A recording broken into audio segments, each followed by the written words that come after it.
if you want to have enlightenment, if you want to become fully awake, alive, and aware, and have a life of love and passion and satisfaction and fulfillment, and share that with the world, and make a difference in the world, if you want to leave a legacy for future generations, if you want to touch the world and feel that somehow because you were here, that the world is a better place, I believe that's something that we all share together.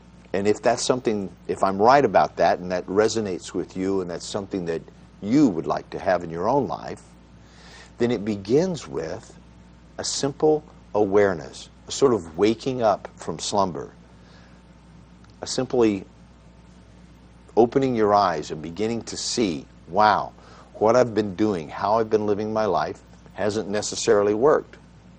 I've been blaming others. I've been a victim. I've blamed my world. I've blamed my circumstances. I've blamed my parents. I've blamed my education. I blame my culture. I blame my that I'm a woman or not a man, or a man not a woman. I've blamed everybody else for the fact that I've been unhappy. And so part of it is just waking up and going, wait a minute. Who's in charge of my life? And so that's who I'm speaking to now, here today, right now with you, is I want to speak to the one who's in charge of your life. Your life.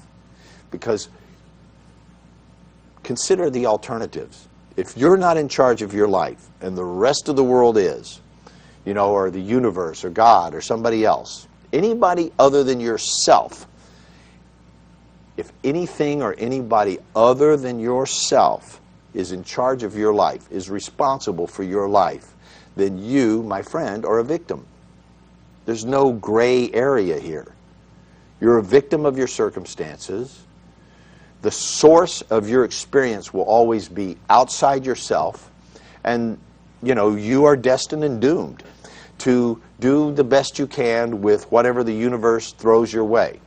And you will live your life kind of always in a sense of dissatisfaction. I promise you there will never be some satisfaction and fulfillment in that. There'll always be the promise, here comes heaven, right? The promise of a better life after this one. See, the whole belief around that victim mentality, the whole belief around I'm not responsible for my life, is that this isn't it. In other words, this isn't my real life. This is like my practice life, and my real life is later, someday, down the road, or maybe after this life. Depending on your belief system, I'll reincarnate. If you're like from Eastern religions, I'll reincarnate in a higher incarnation. Or if you're from the Judeo-Christian Muslim traditions, I will reincarnate in heaven, some other world, and everything's going to work out over there. This isn't it. It's somewhere else. And I better do it right. Otherwise, there's another somewhere else that's really, really bad, and I want to make sure I don't go there. That's a fear-driven life based on a victim mentality of no responsibility. I'm not responsible for my life. The universe is. So I'm here to tell you that if that's your belief system, truly, then you're never going to be satisfied or fulfilled. Sorry. Get used to being dissatisfied and unfulfilled. And if you would like to be satisfied, fulfilled, passionate, turned on, and excited about your life, and be able to create your life ongoingly, like being the cause of your life, then you're at the right channel. You come to the right place. You're listening to the right guy. That's what I want to talk to you about, is being responsible for your own life. And just consider this one little show, these few seconds out of your life, to be a wake-up call. That's what today is about. It's about wake up. There's another possibility that's extremely joyful. Does it mean that you'll never have problems again? Heck no. As long as you're a human being, as long as you have a physical body, you're going to have issues, problems, circumstances, challenges, things that you're going to come up against that are going to be hard. You're going to have choices to make between the easy way and the hard way, the good way and the bad way. That's part of being alive. So it doesn't mean that your problems go away. What it means is that your choices become simple.